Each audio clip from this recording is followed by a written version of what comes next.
আল্লাহর হাবিব সাল্লাল্লাহু আলাইহি ওয়াসাল্লাম বলেন, আল ঈমানু বিদউ ওয়া সাবউন আও বিদউ ওয়া সিত্তুনা শুবা فأفضلها قول لا إله إلا الله وأدناها إماتة الأذى عن الطريق والحياء شعبة من الإيمان।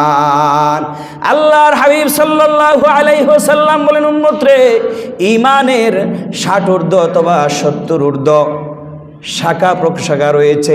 ওই শাখা প্রশাখাগুলোর মধ্যে 1 নাম্বার সবচেয়ে উত্তম শাখা হচ্ছে কাউলু লা ইলাহা ইল্লাল্লাহ। বলেন, লা ইলাহা ইল্লাল্লাহ, লা ইলাহা ইল্লাল্লাহ, লা ইলাহা ইল্লাল্লাহু মুহাম্মাদুর রাসূলুল্লাহ সাল্লাল্লাহু আলাইহি ওয়াসাল্লাম। এর চাইতে উত্তম আর কোনো শাখা প্রশাখা নাই। সুবহানাল্লাহ বলবেন না?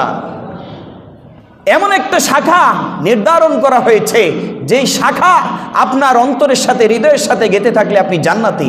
আর আপনার অন্তরের সাথে, আমলের সাথে যদি এই শাখা যদি না থাকে, তাহলে আপনি জাহান্নামী।